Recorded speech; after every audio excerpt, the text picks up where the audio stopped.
Malte, would you like to start?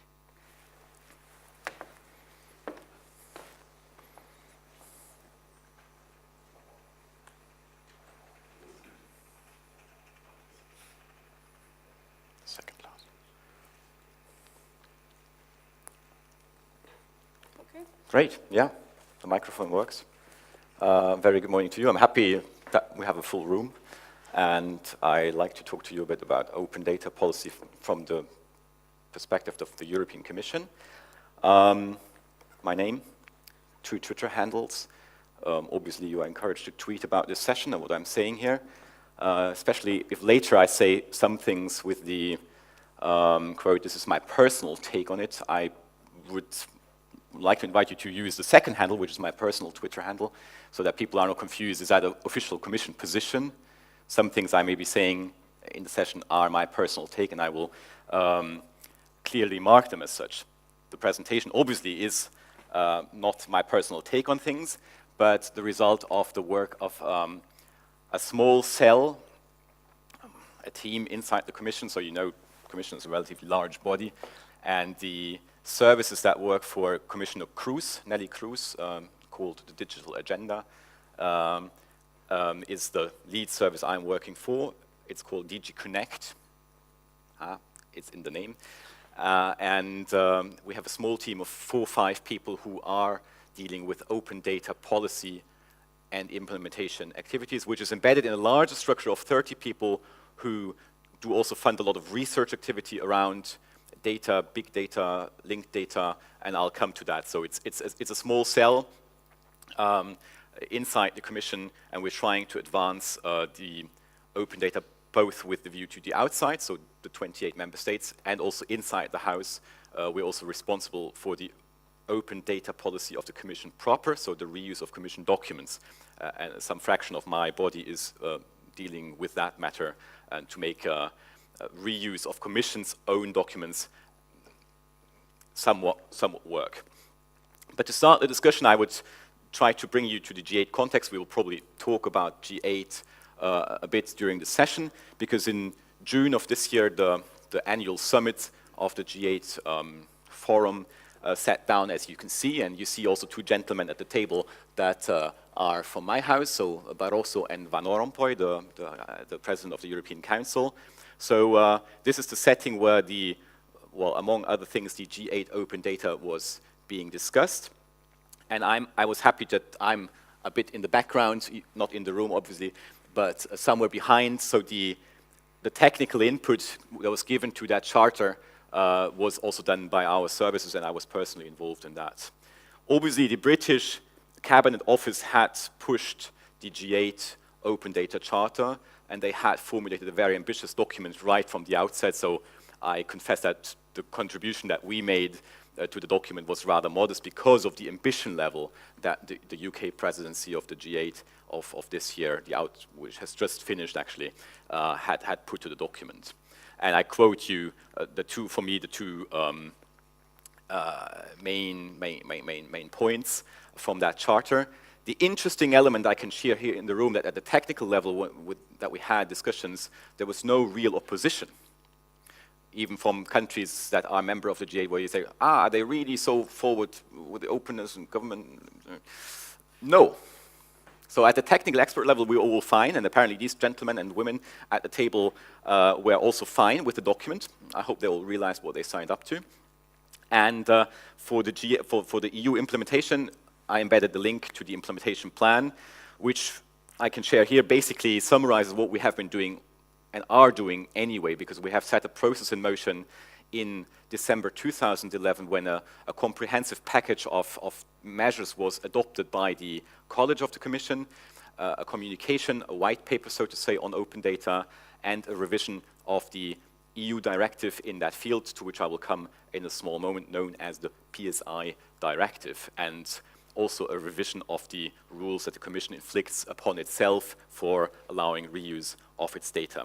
So here, this is like one of the angles, so open up open by default is the new principle that all government information as a principle should be open, and the exceptions should be exceptions.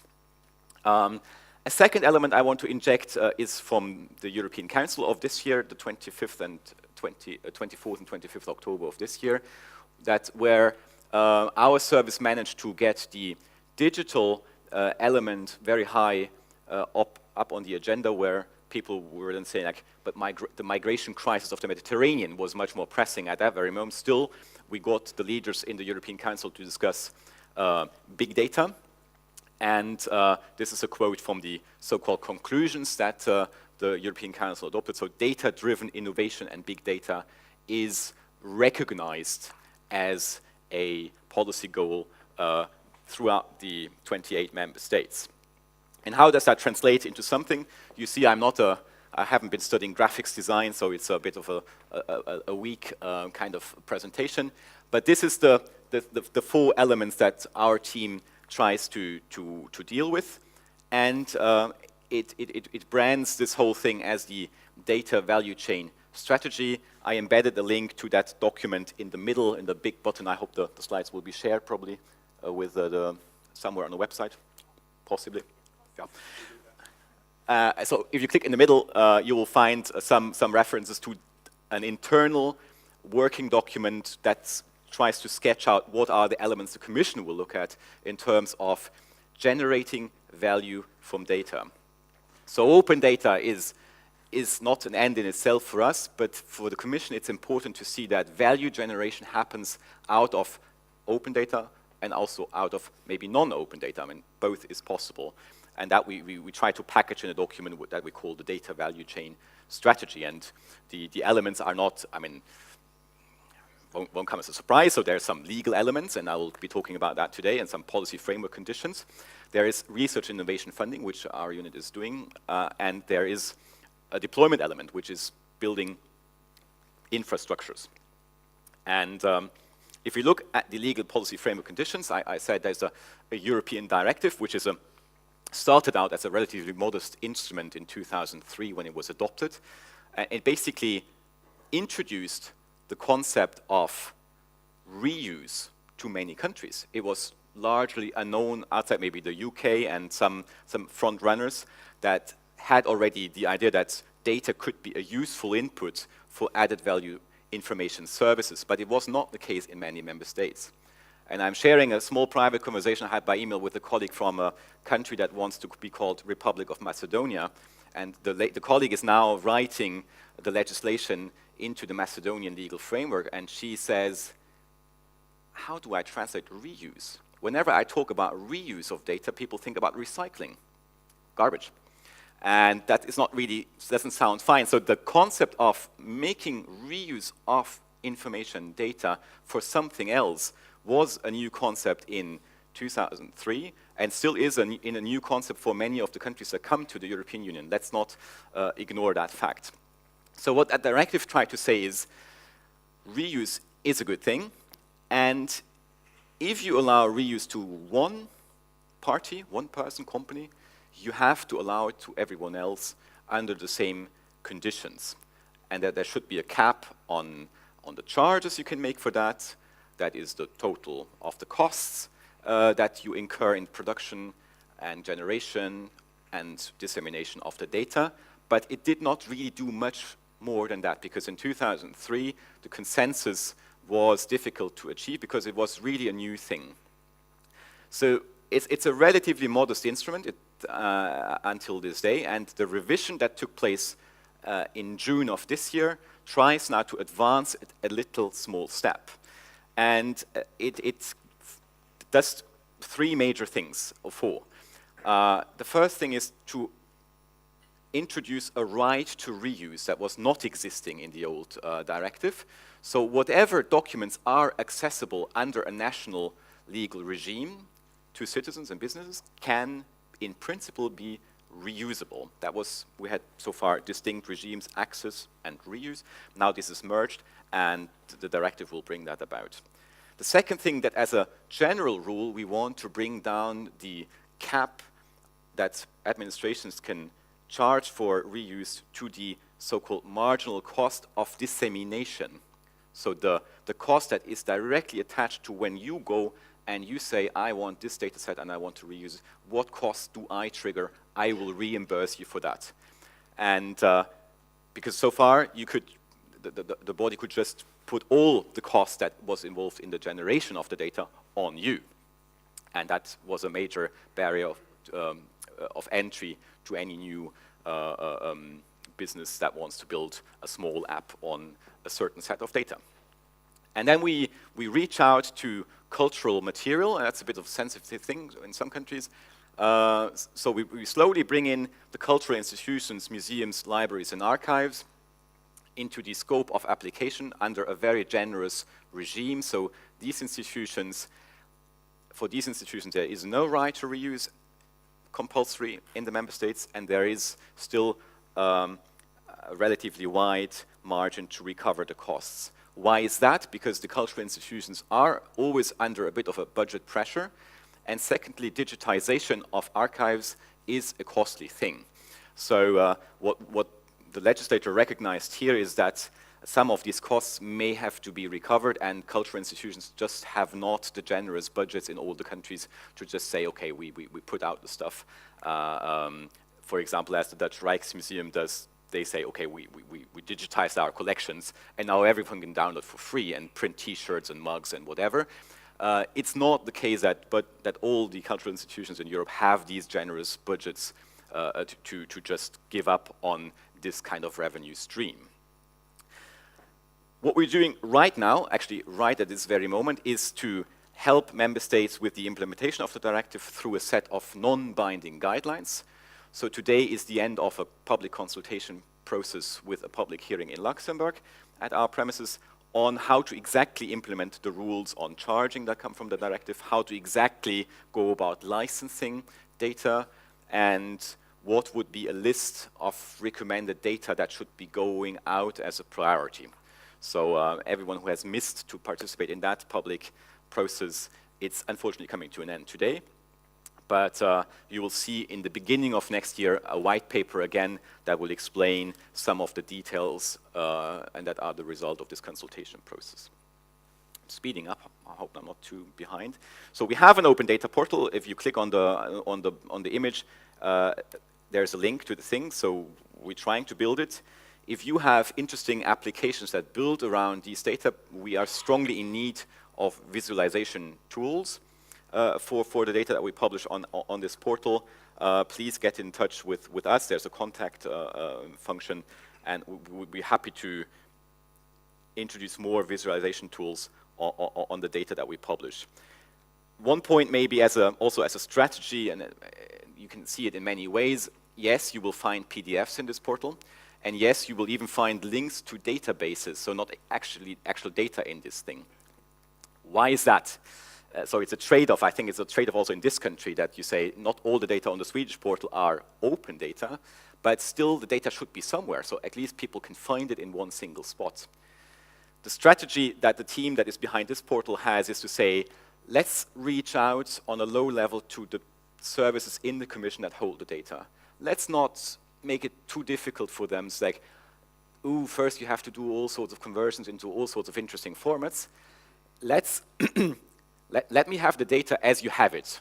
And later, once you are inside a conversation with us, we will then hope to get you to transform the PDF into something much more useful.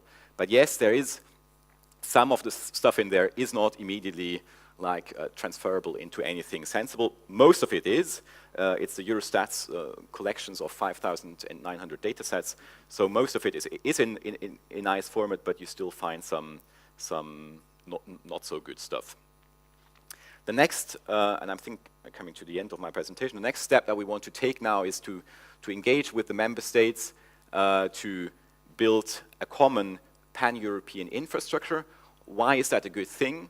Because as people tell me from some of the member states, say like, it's very good if I have an open data portal in my own country, but the data for linguistic and many other reasons will not reach beyond. So a Norwegian data set may not reach the Slovak developer because he will not understand what the data are about, because the metadata may be described in Norwegian only. And we try to get a process in motion whereby we build a truly pan-European and multilingual infrastructure around open data. And it's not trivial, because language barriers are not trivial to overcome, but we're now sitting down actually on Wednesday, and Eric is going to be there with the member states colleagues to get a process in motion to develop the specifications of making this happen.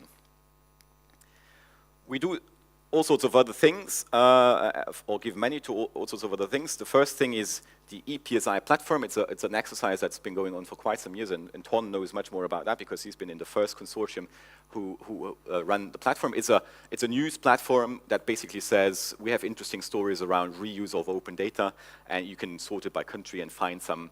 It's a good repository of information around reuse of open government data. Secondly, there's the so-called LAPSI project. Again, the name is interesting. It's legal aspects of public sector information. It's a bunch of lawyers who come together and bring out some policy reflections around legal elements when you reuse open government data, and they have a website and publish their stuff there.